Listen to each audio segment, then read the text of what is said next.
जितना लर्निंग, जितनी मेमोरी होती है वो दो तरीके की होती है, एक सिर्फ देख के और सुन के, और दूसरी आपकी writing memory. Writing memory is a longer memory. आप जब सीएनएस पढ़ोगे तो उसमें पढ़ोगे, तो जितने आप नोट्स लोगे और वापस पढ़ते समय जितना लिखोगे वही आपके लिए ज्यादा बेटर रहेगा, बिकॉज इससे आपकी मेमोरी रीइंफोर्स होगी। अभी तक आपको हैबिट नहीं है लॉन्ग क्वेश्चन आंसर्स लिखने की, and medicine is all about how much information you can give on paper, ठीक है। सो एमसीक्यूज कम होते जा रहे हैं और आपके रिटर्न जो हैं long answer, short answer type, ऐसे टाइप क्वेश्चंस वो आपको ज्यादा आएंगे। तो make it a habit of writing, ठीक है, जो कि अभी तक आपकी कम है। सो जैसे कि हमने बात करी थी, blood is a form of connective tissue. और कौन कौन से कनेक्टिव टिश्यूज होते हैं? हाँ, bones, muscles, they are a connective tissue. Blood is again a connective tissue, ठीक है। That fills the heart and the blood vessels. The normal blood volume हमने बात करी ली थी, करीबन 8% ऑफ द बॉडी वेट होता है, 5 to 6 लीटर्स, ठीक है। सेलुलर कंपोनेंट्स में आरबीसीज, डब्ल्यूबीसीज and platelets, and the rest is plasma. As you can see, 52% is plasma. Beta, last row, please concentrate. 52% is 55% almost is the plasma, and rest is 45% is the cellular element. ठीक है, जब हम इसको centrifuge करते हैं तो clear cut ये 3 layers बनती हैं। ये एक्सपेरिमेंट हम हिमैट लैब में करके भी दिखाएंगे आपको।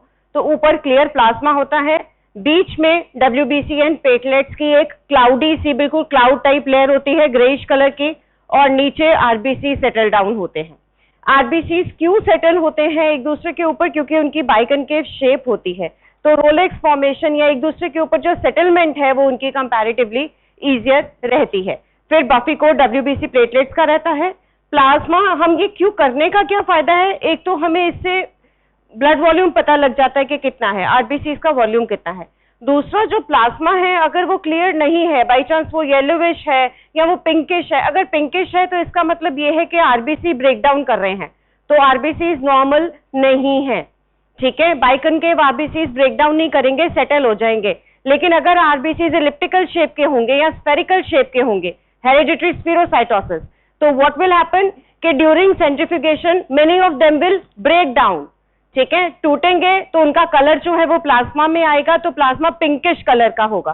सो pinkish colour would mean that somewhere haemolysis is happening, ठीक है। अगर स्ट्रॉ कलर्ड है, स्ट्रॉ कलर ट्यूबरक्लोसिस का एक इंडिकेशन होता है। ट्यूबरक्लोसिस में प्लाज्मा स्ट्रॉ कलर्ड हो जाता है, लाइट येलोविश, और अगर येलोविश ही आ रहा है तो इसका मतलब है कि जॉन्डिस है पेशेंट को, क्योंकि बिलिरुबिन जो है वो अपना येलो कलर छोड़ता है।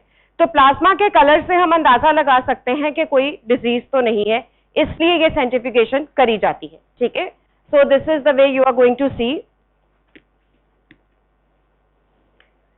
कॉम्पोजिशन हो गया। फिर बफी लेयर जो है वो आपको बता ही दिया मैंने कि it is formed of leukocytes and platelets. Buffy coat preparation हम करते हैं। It is very useful for detection of bacteria, fungi and parasites with neutrophils, monocytes and circulating macrophages. क्या कहना चाह रहा है? अगर किसी तरीके का इन्फेक्शन है तो जो बफी कोट है वो थोड़ा सा मोटा होगा comparatively. It is normally it is a very thin layer, लेकिन अगर इन्फेक्शन है तो ऑब्वियसली जब भी जहां पे भी इन्फेक्शन होगा वहां पे डब्ल्यूबीसी का काउंट जो है वो बढ़ा हुआ आएगा।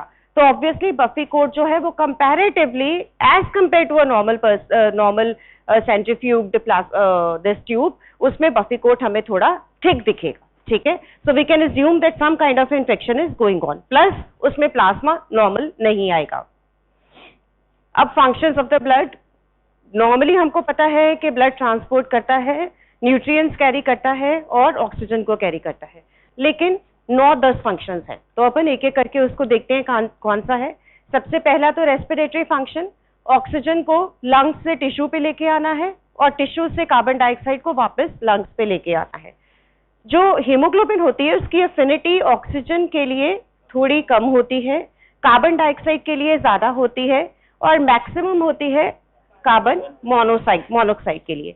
इसीलिए कार्बन मोनोऑक्साइड पॉइजनिंग बहुत ज्यादा डेंजरस है, because it replaces all the oxygen and carbon monoxide attach हो जाता है।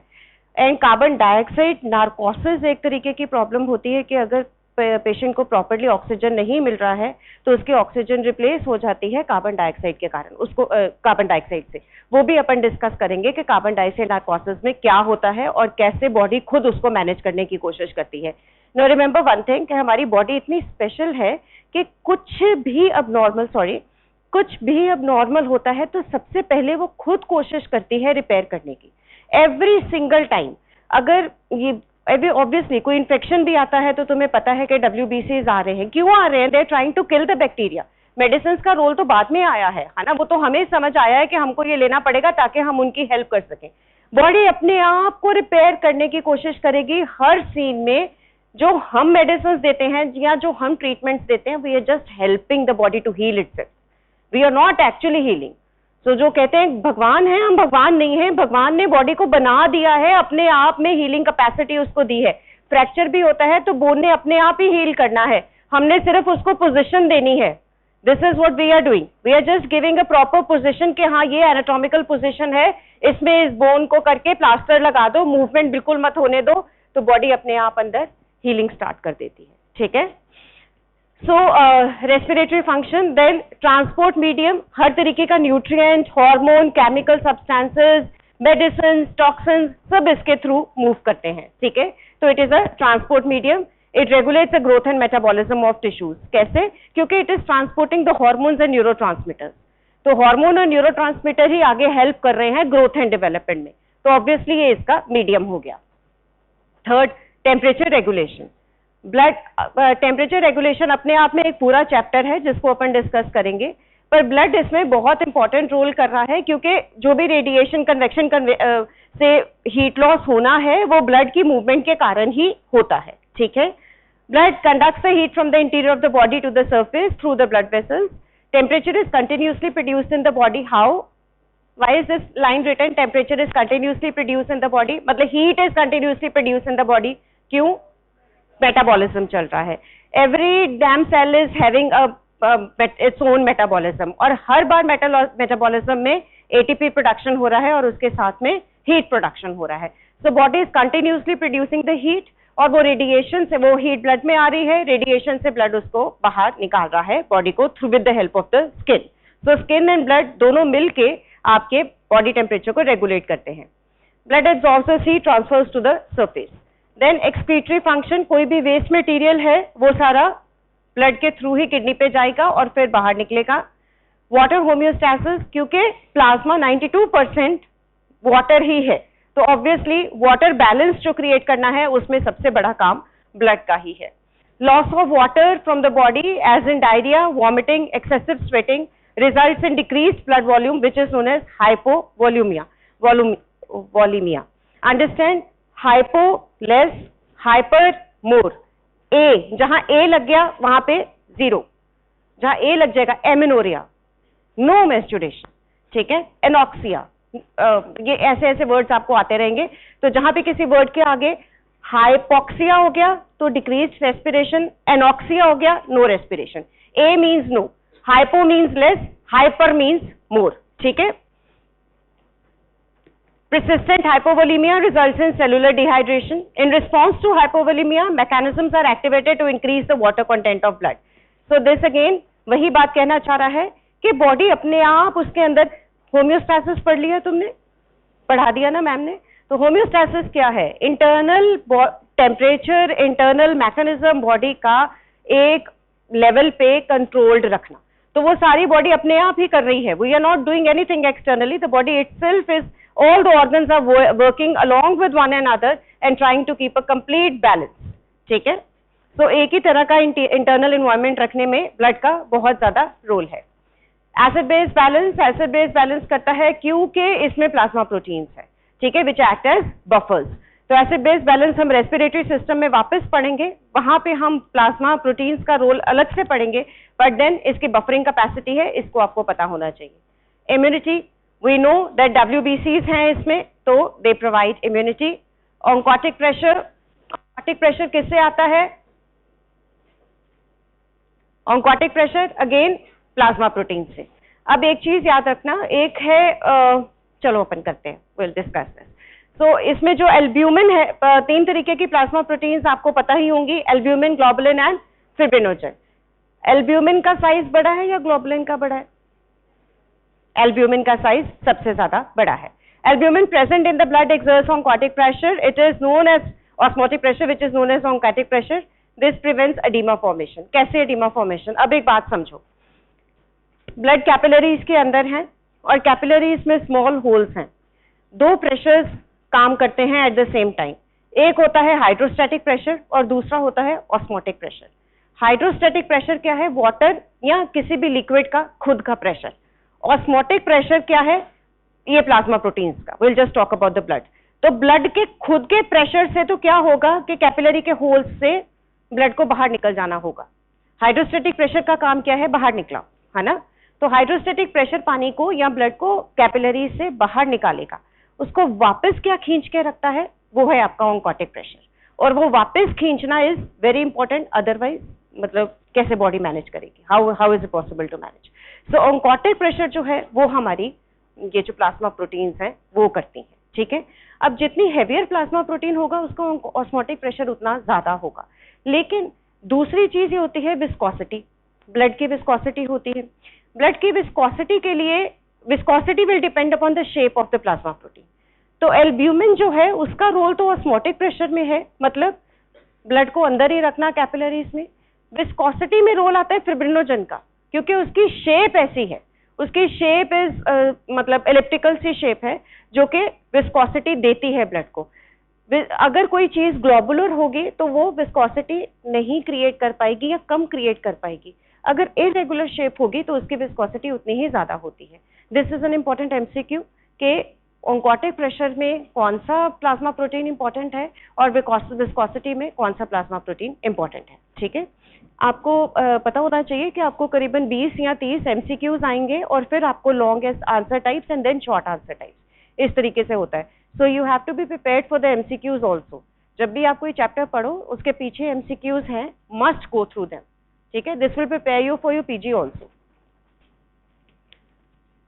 Blood volume normally 70 to 80 ml per kg body weight, 5 to 6 in males and 4.5 to 5.5 in females.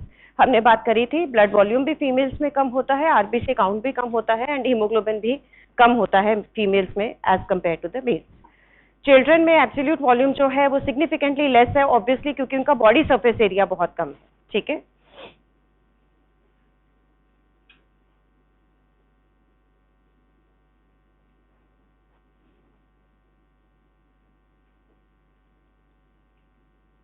कहाँ गया?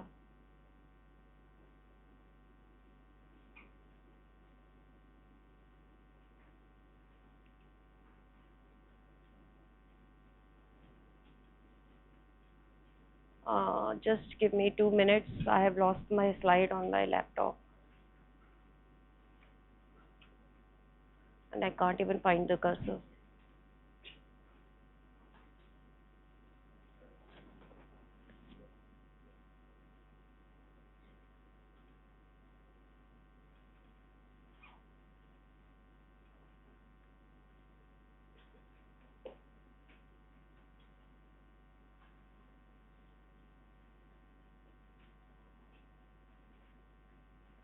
Sorry.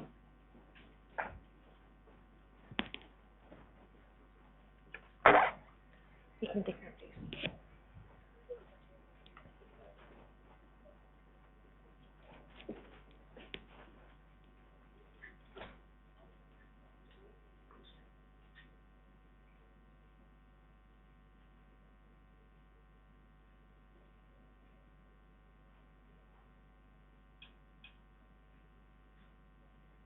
यस हो गया, ठीक है।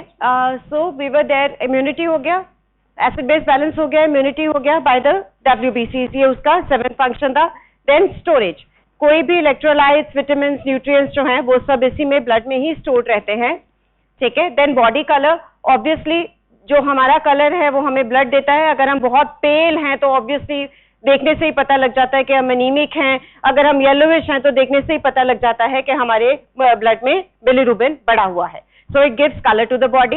न्यूट्रिटिव फंक्शन, ये अगेन ट्रांसपोर्ट में ही आता है कि सारे तरह के न्यूट्रिएंट्स जो हैं वो through out the body with the help of blood move करते हैं, ठीक है। ऑन्कोटिक प्रेशर अपन ने बात कर ही ली। देन ब्लड वॉल्यूम हो गया 70 to 80 ml per kg body weight, 5 to 6 liters in males and 4.5 to 5.5 liters in females. Blood volume कैसे डिटरमिन करते हैं ये हम बाद में करेंगे, जब ESR प्लस ब्लड वॉल्यूम आपको कैसे निकालना है ये आपको प्रैक्टिकल क्लास में बताया जाएगा।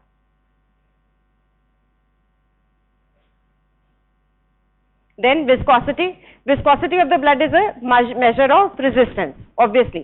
तो जितना इरेगुलर शेप होगा उतना रेजिस्टेंस ज्यादा होगा, एज आई टोल्ड यू। तो फिब्रिनोजन का जो है मेजर रोल है विस्कोसिटी में, ठीक है। It is mainly blood viscosity is 4 to 5 times that of water. It is mainly due to number of cells and macromolecules like proteins which are present in the blood.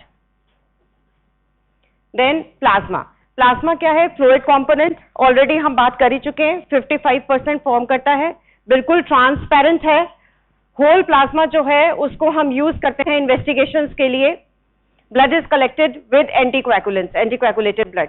तुम कभी lab में जाओगे, इसमें normal blood देने जाओगे तो दो तरीके के उसमें आपकी ब्लड लिया जाता है, एक एडीटीए वायल होती है, एक नॉर्मल वायल होती है। एडीटीए वायल जो होती है वो कोएगुलेट नहीं होने देती ब्लड, क्योंकि कुछ टेस्ट ऐसे होते हैं जो हमें अनकोएगुलेटेड ब्लड पे चाहिए। कोएगुलेशन से आप क्या समझते हैं? क्लॉटिंग, है ना, क्लॉटिंग हो गया है, कोएगुलेशन इज क्लॉटिंग। इसमें क्या मतलब, उससे क्या समझ आती है? क्लॉटिंग हो गया तो क्या हुआ है? क्लॉटिंग फैक्टर्स निकल गए हैं, या ये कह लो कि फिब्रिनोजन उसमें से निकल गया है। तो फिब्रिनोजन निकलने के बाद जो रह जाता है उसको क्या बोलते हैं? सीरम। जो हमारी चोट पे हल्का हल्का सा येलोविश सा जो निकलता रहता है, दैट इज बेसिकली सीरम, ठीक है। तो दो तरीके से ब्लड लिया जाता है, कुछ टेस्ट होल ब्लड पे किए जाते हैं, मतलब कोएगुलेशन नहीं होनी चाहिए, और कुछ ऐसे होते हैं जो कोएगुलेटेड ब्लड पे ही करे जाते हैं, ठीक है। If the whole plasma is to be used, blood is with anticoagulants, it can be stored for years for future investigations. Composition plasma का क्या है? We already said water 92%, solids 8%.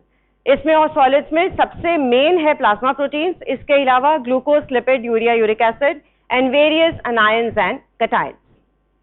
ठीक है, ये आपको इन्होंने फ्लो चार्ट में दिखा दिया कि प्लाज्मा 55 है, सेल्स 45% है, प्लाज्मा में आगे 92% वाटर है, 7% प्रोटीन है, और बाकी 1% सारे ग्लूकोज, यूरिया, इलेक्ट्रोलाइट्स, ये सारा 1% है। प्रोटीन्स में एल्ब्यूमिन 54% है, ग्लोबुलिन 38% है, एंड फिब्रिनोजन 7% है, और बाकी सारे प्रोटीन्स जो हैं वो 1% है। बाकी सारे प्रोटीन्स ट्रांसपोर्ट प्रोटीन्स बहुत सारे हैं, सेलोप्लाज्मिन, देन मस्कुलर प्रोटीन्स, बहुत सारे प्रोटीन्स आएंगे, तो एक एक करके अपन उनको ड्यूरिंग आवर कोर्स स्टडी करते रहेंगे, ठीक है। और बाकी जो अदर सल्यूट्स में 1% में electrolytes, nutrients, waste products and regulatory substances. Regulatory substances का मतलब क्या है? Hormones and neurotransmitters. Regulation body में दो ही तरीके से होती है, या न्यूरोट्रांसमीटर रेगुलेट करते हैं या हार्मोन्स रेगुलेट करते हैं, ठीक है। Fresh frozen plasma. Fresh frozen plasma, अगर आपको ध्यान हो, प्लाज्माफेरेसिस एक वर्ड है, या प्लाज्मा डोनेशन। कब हुई थी प्लाज्मा डोनेशन? कोविड में। कोविड में बहुत प्लाज्मा को पहले बहुत ज्यादा इंपॉर्टेंस मिली थी, प्लाज्मा डोनेट करो, प्लाज्मा डोनेट करो। उसके बाद it was realised that it is actually not helping, so plasmapheresis was stopped. अब फ्रेश फ्रोजन प्लाज्मा का क्या मतलब है कि प्लाज्मा को स्टोर कर लेना, ठीक है। उसको प्लाज्मा मतलब क्लॉटिंग फैक्टर्स को सेपरेट करके जो प्लाज्मा बचा है उसको स्टोर करके रख लेना for future use. In some conditions, plasma needs to be stored for years for future analysis, for which the plasma is stored frozen below -20 degree centigrade.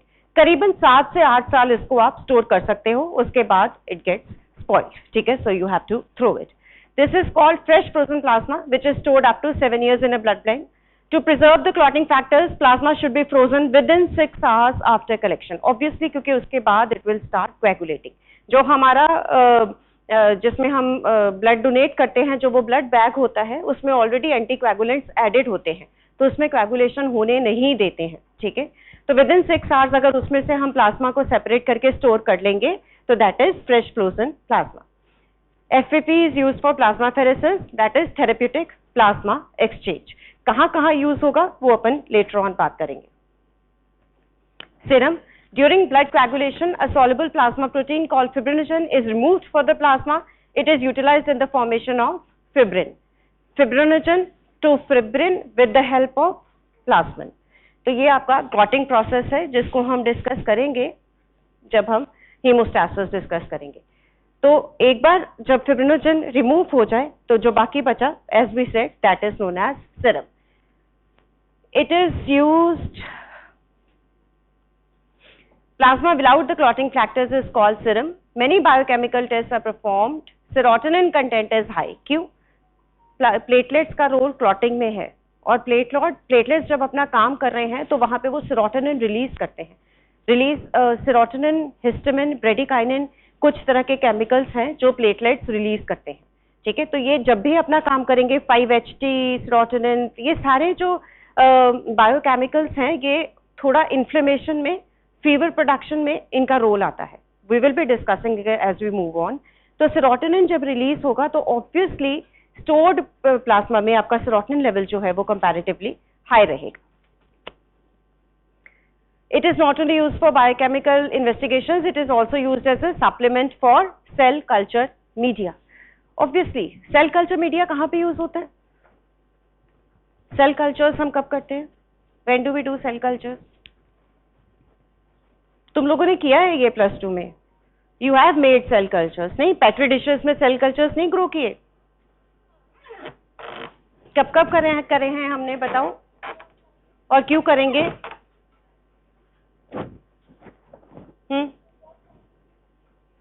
हाँ, फॉर फॉर्मिंग टिश्यूज. बिल्कुल. तो tissues हमें कब form करने की जरूरत पड़ती है? ग्राफ्टिंग के लिए हमें टिश्यू. वैसे तो we are not doing this on a regular basis, ये एक्सपेरिमेंटल एंड रिसर्च चीजें ही हैं. We are not doing this actually कि हम ग्राफ्ट बना के और पेशेंट पे लगा रहे हैं, ऐसा नहीं है. पर टिश्यू ग्रोथ जब भी करनी है तो हमें एक सेल कल्चर मीडिया चाहिए होता है. तो उस सेल कल्चर मीडिया के लिए ये सीरम की इंपॉर्टेंस होती है. ठीक है. It ensures a better environment for the growth of cells as it contains all the nutrients, sugar, proteins, hormones and other factors.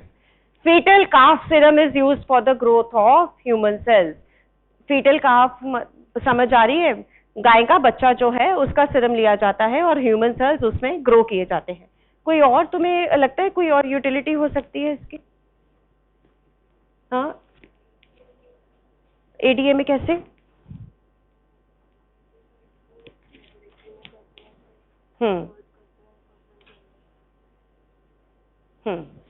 पर उसमें हम फीटल काफ सीरम यूज नहीं करते हैं जितना मुझे ध्यान है.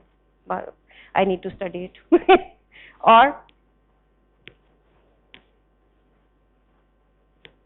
और कहीं जहां हम ग्रोथ चाहते हैं, इन विट्रो फर्टिलाइजेशन सुना है ना? फीटल ग्रोथ हम क्या करते हैं, 8 सेल स्टेज या 16 सेल स्टेज का जो सेल है उसको ले लेते हैं, उसको ग्रो करने देते हैं outside and then we implant it into the uterus. So at that time we need some medium. ठीक है. Separating the serum, plasma is separated by centrifugation. The serum is separated from blood by allowing the blood to coagulate. So serum is blood minus fibrinogen and other clotting factors. Do you know how many clotting factors are there? 13.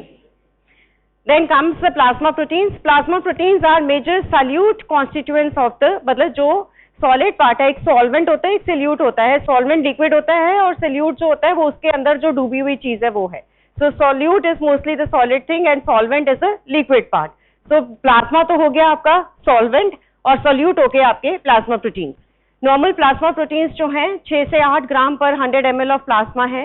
3 types हैं, albumin, globulin and fibrinogen. Fibrinogen सबसे कम मात्रा में है. Plasma proteins कहाँ बनते हैं? Liver में. ठीक है. Again an MCQ question. Where are plasma proteins formed? They are formed in the liver. Albumin जो है मेजर कंस्टिट्यूएंट है, लिवर में बनता है, हाफ लाइफ 20 डेज है, डायमीटर में छोटा है. किडनी डिजीजेस में सबसे पहले, शायद हमने पहले गलत बोला था कि एल्ब्यूमिन बड़ा है एंड ग्लोबुलिन छोटा है, हमने ये बोल दिया था. एल्ब्यूमिन छोटा है, ग्लोबुलिन बड़ा है. एल्ब्यूमिन कभी भी आप देखना कि जब किडनी के जो डिजीजेस होते हैं, ग्लोमेरुलोनेफ्राइटिस या नेफ्रोटिक सिंड्रोम, उसमें एल्ब्यूमिन यूरिया होता है. एल्ब्यूमिन सबसे पहले आता है क्योंकि वो बहुत छोटा होता है। व्हाट हैपेंस इज कि जो किडनी का बैरियर है, जो उसकी कैपिलरीज हैं, वो ब्रेक डाउन कर जाती हैं, तो जो छोटी होल्स हैं वो बड़ी हो जाती हैं, तो plasma protein start leaking into the urine. ठीक है, so being smallest in diameter in kidney diseases with in the glomerular injury it appears early in urine, albumin urea. Globulin जो है अगेन लिवर में भी फॉर्म होता है, आरईस में भी फॉर्म होता है, प्लाज्मा सेल्स में भी फॉर्म होता है। मॉलिक्यूलर वेट इसका ज्यादा है। ये they include different transport proteins also like transferrin, ceruloplasmin and haemopexin, ये अपन डिटेल में करेंगे, यहाँ पे ध्यान मत दो। They form different lipoproteins in combination with lipids in plasma. Antibodies जो हैं वो गामा ग्लोबुलिन्स हैं, they are formed by the plasma cells. Normal A/G ratio, जो AG रेशो होती है 1.7:1 है, और ये रिवर्स हो जाती है जब भी कोई इन्फ्लेमेशन बॉडी में होगी। ठीक है, तो ये रेशो याद रखनी है, AG ratio is 1.7:1। In many diseases, especially in immunological and inflammatory diseases, this ratio gets altered. Detection helps in diagnosing and assessing the prognosis of diseases. Now remember this, prognosis में क्या मतलब है और diagnosis का क्या मतलब है? Diagnose करना मतलब आपको पहली बार किसी चीज के बारे में अंडरस्टैंडिंग करना कि हाँ ये प्रॉब्लम है। ठीक है, किसी चीज को डायग्नोज करना मीन्स के लेबल करना कि yes what we are dealing with is a kidney disease or is a cardiovascular disease or nephrotic syndrome or whatever. Prognosis का मतलब होता है हाउ द डिजीज डेवलप्स, आगे क्या रहे, कैसा चल रहा है। ठीक है, तो बहुत सारे टेस्ट तो ऐसे होते हैं जो सिर्फ हमको डिटेक्ट करने में हेल्प करते हैं, जैसे कि हमने CBC करा लिया, कंप्लीट ब्लड काउंट करा लिया, कंप्लीट ब्लड काउंट में हमने TLC कराया, टोटल ल्यूकोसाइट काउंट। TLC अगर बढ़ा हुआ है तो हमें समझ आ गया कि इसमें बैक्टीरियल इन्फेक्शन चल रहा है। अब उसके बाद क्या होगा, हमें अगर ESR, जैसे ESR is erythrocyte sedimentation rate, जहां पे भी इन्फ्लेमेशन होगी वहां पे ESR भी बढ़ा हुआ आएगा एंड TLC भी बढ़ा हुआ आएगा। TLC से तो हमें पता लग गया है कि बैक्टीरियल इन्फेक्शन है, ESR थोड़ा बढ़ा हुआ आया है। किस तरीके का बैक्टीरियल इन्फेक्शन है, उसकी प्रोग्नोसिस, मतलब हमने टैबलेट दे दी, हम सस्पेक्ट कर रहे हैं कि भाई करीबन 40 के आसपास ESR है तो ये पेशेंट ट्यूबरक्लोसिस का हो सकता है। ठीक है, तो हमने उसको टैबलेट दे दी, उसके बाद हम दोबारा TLC नहीं करवाएंगे, हम ESR से उसकी प्रोग्नोसिस को देखेंगे, डेवलपमेंट को देखेंगे। अगर तो हमारे 3 महीने के ट्रीटमेंट के बाद ESR falls down from 40 to 20, तो that means our tablets are acting, they are helping the patient. अगर ESR नहीं हो रहा है, नहीं कम हो रहा है और उतना ही है, तो that means this disease was not tuberculosis, this could be multiple myeloma, this could be any kind of a lymphatic cancer, could be something else. ठीक है, सो प्रोग्नोसिस देखने के लिए कुछ टेस्ट होते हैं which are different from the ones which are used for diagnostic purpose. तो this AG ratio is very important for the prognosis, specially in liver diseases. ठीक है, क्रॉनिक लिवर इन्फेक्शंस हो गए, सिरोसिस ऑफ लिवर हो गया, इन सब में इसकी रोल आता है।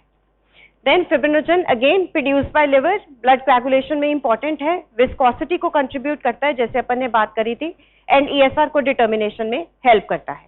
ठीक है, अब फंक्शंस ऑफ प्लाज्मा क्या है, सबसे इंपॉर्टेंट फंक्शन इसका osmotic pressure. Functions of plasma पे आपको क्वेश्चन आ जाता है, मोस्टली आता है MBBS में। ठीक है, सो फंक्शंस ऑफ द प्लाज्मा में सबसे पहला इसका ऑस्मोटिक प्रेशर है, क्योंकि इनके जो प्लाज्मा प्रोटीन्स हैं, एल्ब्यूमिन, ग्लोबुलिन और फिब्रिनोजन, ये ऑन्कोटिक प्रेशर डालती हैं, इसलिए प्लाज्मा अपने आप में ऑस्मोटिक प्रेशर के लिए रिस्पॉन्सिबल है।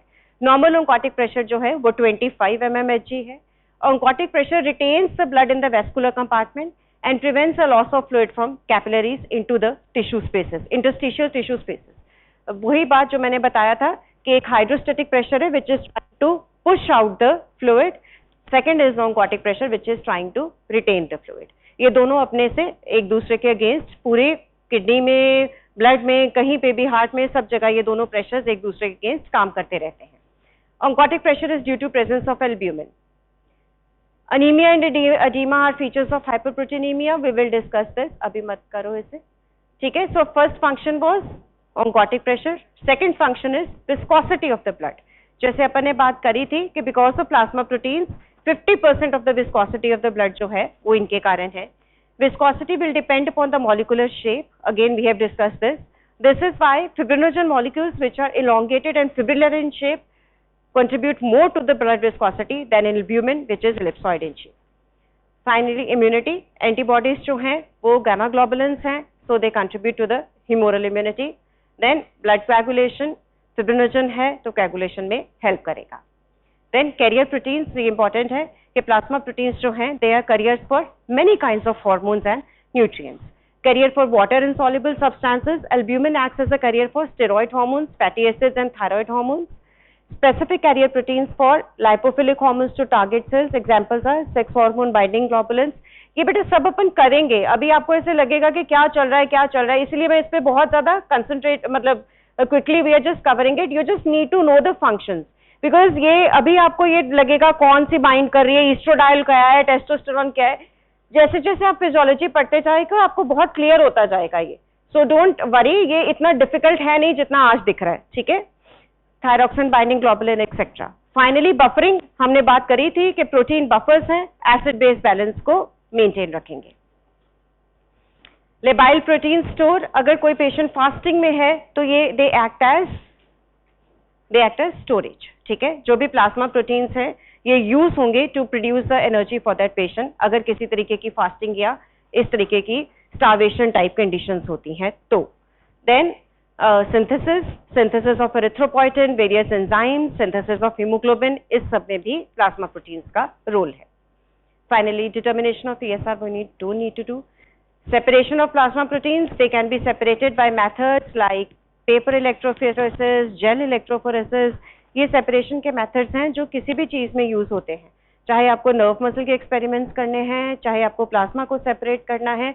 ये कुछ methods, salt preparation, paper electrophoresis, कॉन्स स्पेक्ट्राइजेशन, अल्ट्रा सेंट्रीफ्यूगेशन, इम्यूनोकेमिकल.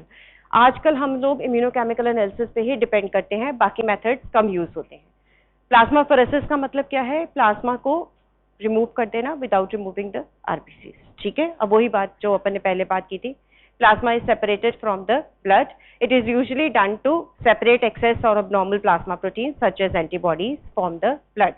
तो जब हम इन एंटीबॉडीज को सेपरेट कर लेंगे, ब्लड सेल्स अलग हो जाएंगे, प्लाज्मा अलग हो जाएगा. जितनी एंटीबॉडीज हैं वो सारी प्लाज्मा में रहेंगी. तो हम किसी दूसरे पेशेंट को हेल्प करनी हो तो हम उसको डायरेक्टली प्लाज्मा चढ़ाएंगे, हमें ब्लड सेल्स उसको चढ़ाने की जरूरत नहीं है. तो प्लाज्मा से उस पेशेंट में एंटीबॉडीज चली जाएंगी. यही चीज की जा रही थी कोविड में कि जिसको कोविड हो रखा है ऑब्वियसली उसमें एंटीबॉडीज बनी हुई हैं, तो उसका प्लाज्मा लिया जा रहा था which is rich in antibodies.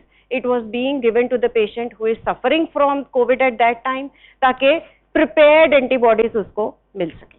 ठीक है. But then it was realised that it is actually not helping, इसलिए लेटर ऑन कोविड में इसको स्टॉप कर दिया गया. So this is all about the plasma proteins. Important क्या है इसमें? Functions of plasma protein, functions of blood. ये दो चीजें हैं जो आपको शॉर्ट क्वेश्चन 5 मार्क्स के क्वेश्चन में पूछ लिए जाते हैं. एमसीक्यूज के लिए आपको ये ग्लोबुलिन एल्ब्यूमिन कौन सा ज्यादा है, कौन सा कम है, किसकी किसमें यूज हो रही है, कहाँ बन रहा है, ये पता होना चाहिए. ठीक है. क्लियर है? Any difficulty?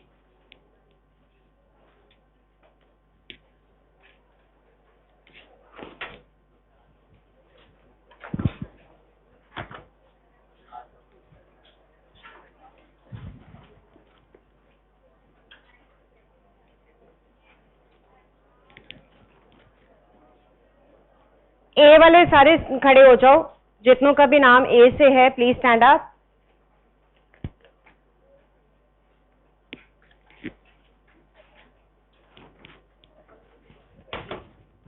What is the time? 9:40.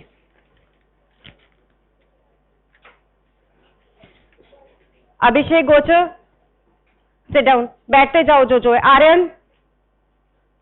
Aryan is not there. Ankit Verma. Aryan is there.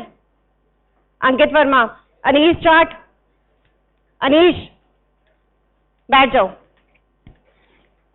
Anushka Sameer. Anushka. Is she is there? हाँ, बैठ जाओ. Anshika Singh. Anshika Singh is not there today. Akash दबाई.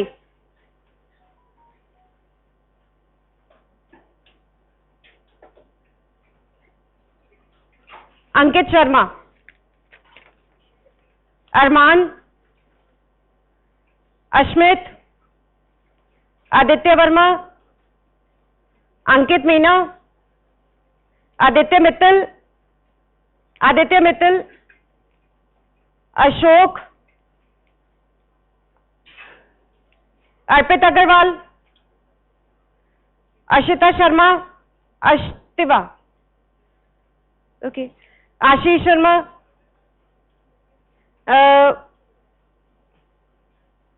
I can't, खादा, what is this? आयुमा, I don't know, कर लेते हैं बाद में। अरुण शर्मा, आयुष जैन, अनन्या जोशी, आशीष जैन, आदित्य विक्रम, आयुष उपाध्याय, अमन खसाना। Then we have Anushka, then Anshika Agarwal, Ankita, अक्षत मेहता, आकाश भाई दोबारा आ गया, अंकित शर्मा, अस्तिवा शर्मा भी दोबारा आ गया। ठीक है, तुम लोग कल एब्सेंट थे क्या तीनों? हाँ, तो आपके नाम क्यों नहीं एडेड बेटा? मेरी लिस्ट में तो आपके यहाँ नाम नहीं है कल की लिस्ट में। I have all the list with me. One name I can not understand what is this. Ayush है या AUK? What is your name? Ayush Khora. So Ayush Khora is also there. अपने नाम बोलो। आयुषी शर्मा, ये तो बोला था मैंने। Okay, next Abhilash. Yes, please बताना क्या है नाम इसका। अंशुल प्रति। ठीक है, बी वाले खड़े हो जाओ बेटा। You were there Anshul yesterday or you were not there? You were there. B खड़े हो जाओ बेटा। भानु प्रताप सिंह,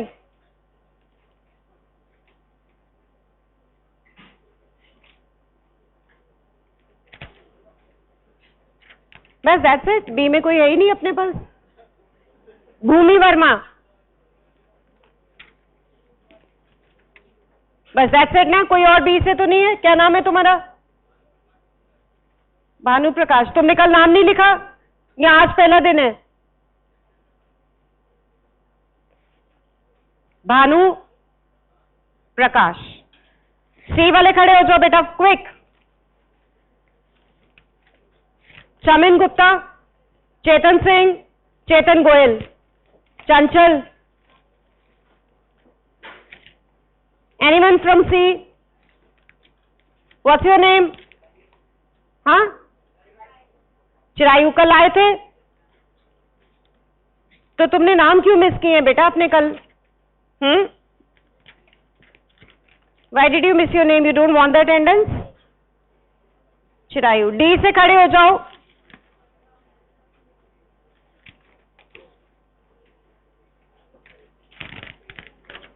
हाँ, Chirayu is there.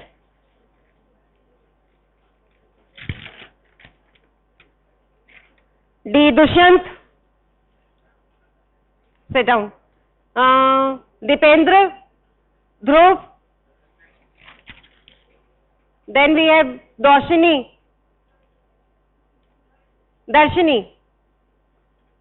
then we have Dipanshi,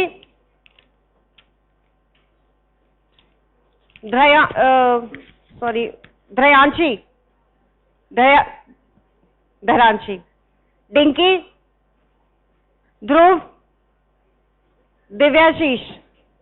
that's it. कोई और डी से तो नहीं है? ई से? Anyone from E? एफ से? क्या नाम है बेटा? फायज, बैठ जाओ। जी, एच, हितेश, हिमांशु,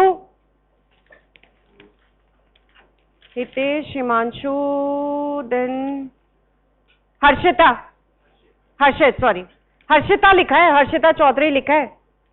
हर्षिता चौधरी कौन है? हाँ, तो तुम अभी खड़े रहो।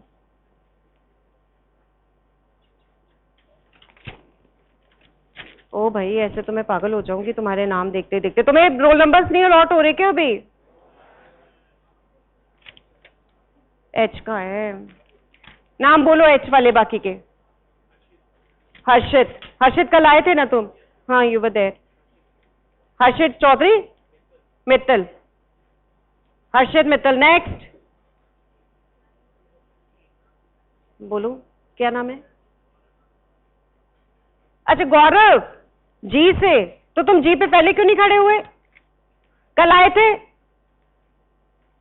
गौरव? यस बेटा, बाद में बता देना आके मुझे, इतनी दूर से सुन ही नहीं रहा मुझे।